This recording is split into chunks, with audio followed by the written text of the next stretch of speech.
Hello મિત્રો, જય શ્રી કૃષ્ણ। તો સ્વાગત છે તમારા બધાનું અમારી અંજલિ ગુજરાતી ફૂડ રેસિપીઝ ચેનલમાં। તો આજે આપણે બનાવવાનું છે ભરેલા કારેલાનું શાક।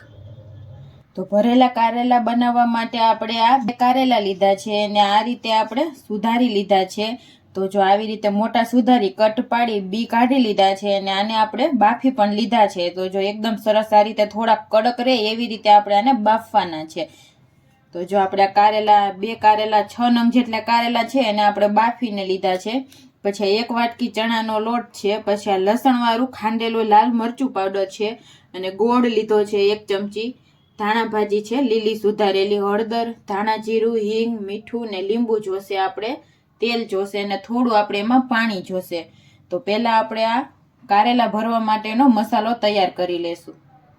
તો આપણે એક જાડા તળિયાવાળી કઢાઈ ગરમ કરવા રાખીશું ને એમાં આપણે 1 ચમચી જેટલું તેલ ગરમ કરવા રાખશું। તો પહેલા આપણે ચણાના લોટને શેકવાનો છે। તો આપણે આ લોટ એડ કરી દેશું તેલમાં। ગેસ આપણે એકદમ મીડિયમ રાખશું।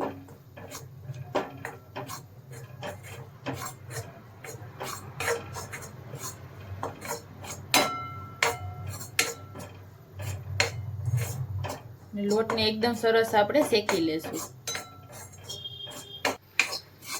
તો જો આપણે થોડો લોટ ઓછો પડતો હતો એટલે પાછો આપણે 2 ચમચી જેટલો લોટ આપણે આ શેકવામાં નાખ્યો છે અને એકદમ આપણે આને ધીમા ગેસે શેકી લેવાનો છે। તો એકદમ સરસ સુગંધ આવે એટલે આપણો આ લોટ શેકાઈ ગયો છે। તો હવે આપણે ગેસને બંધ કરી દેશું અને આને એક પ્લેટમાં ઠલવી લેશું।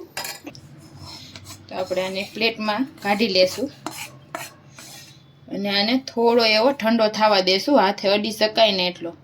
તો આપણો લોટ આ રીતે હાથે અડાય એટલો સરસ ઠંડો થઈ ગયો છે એટલે હવે આપણે એમાં સ્વાદ પ્રમાણે મીઠું એડ કરી દેશું। હિંગ છે આપણે ચપટી એ આપણે એમાં એડ કરી દેશું, હળદર એડ કરી દેશું, ધાણા જીરું પાવડર 1 મોટી ચમચી એડ કરી દેશું, લાલ મરચું પાવડર છે જેટલું તીખું તમારે કરવું હોય એટલું આપણે એમાં એડ કરી દેશું। ગોળ છે, આપણે ગોળની જગ્યાએ તમે ખાંડ પણ લઈ શકો છો। લીંબુનો રસ છે, આપણે અડધા લીંબુનો રસ એડ કરશું અને લીલા ધાણા એડ કરી દેશું। હવે આ બધું એકદમ સરસ રીતે મિક્સ કરવાનું છે। જરૂર જણાય તો આપણે આમાં થોડું તેલ એડ કરવાનું છે, નતર પછી આપણે આમનામ જ મિક્સ કરી દેવાનું છે એકદમ સરસ। તો આ કારેલા એકદમ ટેસ્ટી બને છે।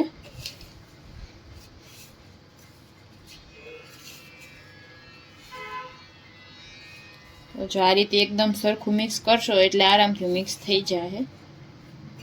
તો જો એકદમ સરસ મસાલો આપણો મિક્સ થઈ ગયો છે અને થોડું આપણે તેલની જરૂર છે તો આપણે 1 ચમચી જેટલું તેલ આમાં એડ કરી દેશું અને પાછો સરસ મિક્સ કરી દેશું।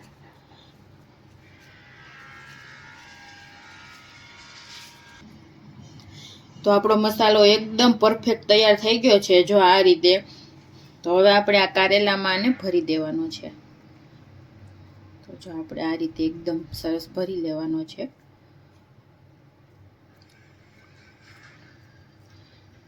તો આ રીતે ભરીને થોડું આ રીતે આમાં પ્રેસ કરી દેવાનું છે એટલે મસાલો આપણો નીકળે નહીં।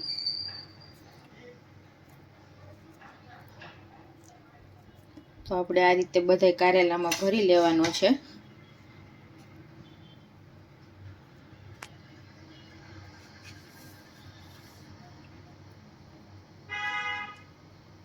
તો જો આ રીતે આપણે બધા ભરી લેશું। તો જો આપણે બધા જ કારેલા એકદમ સરસ ભરીને તૈયાર કરી દીધા છે અને આ થોડો મસાલો આપણે વધ્યો છે એ આપણે ઉપરથી શાકમાં એડ કરવાનો છે। તો હવે આપણે પાછું તેલ ગરમ કરવા રાખશું।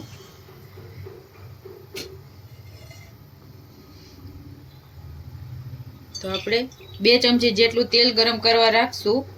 તો કારેલાને આપણે આમાં થોડા ફ્રાય કરવાના છે। તેલમાં આપણે આ કારેલા મૂકી દઈશું આ રીતે।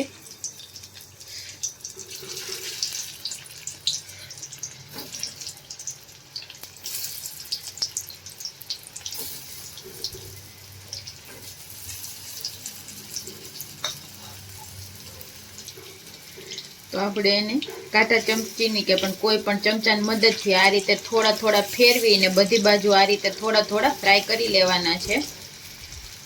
તો જો આપણે આવી રીતે આને પલટાવી લેશું બધાને. એકદમ હળવા હાથે આ કરવાનું એટલે આપણે આ લોટ જે છે ભરેલો એમાં નીકળે નહીં.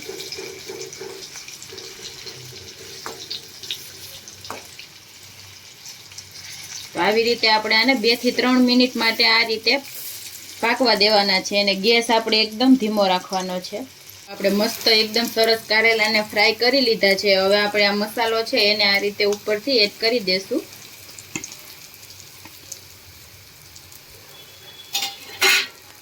મસાલો એડ કરીને આપણે આમાં થોડું પાણી સ્પ્રિંકલ કરવાનું છે.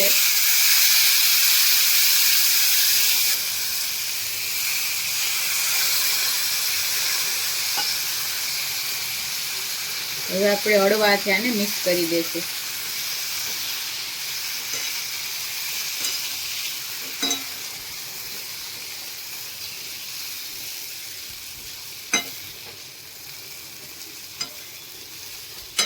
હવે આપણે આને 1 મિનિટ જેવું રહેવા દેશું. તો એકદમ સરસ આપણું કારેલાનું શાક થઈ ગયું છે.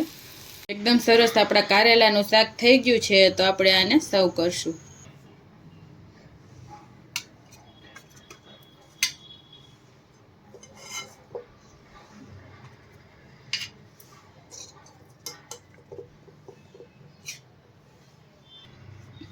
ઉપરથી થોડા લીલા ધાણા એડ કરશું. તો તૈયાર છે એકદમ ટેસ્ટી એવું આપણું ભરેલા કારેલાનું કોરું શાક. તમે આને ગ્રેવી વાળું પણ કરી શકો છો. તો અમે તો જો આ રીતથી બનાવીએ છીએ તો તમારી સાથે આ રીતથી જ શેર કર્યું છે. તો એકદમ ટેસ્ટી બને છે અને તમે પણ આ રીતે ટ્રાય કરજો. તો જો તમને અમારી આ રેસીપી પસંદ આવી હોય તો અમારા વિડીયોને લાઈક કરજો, શેર કરજો અને અમારી ચેનલને સબસ્ક્રાઈબ કરજો. Thank you.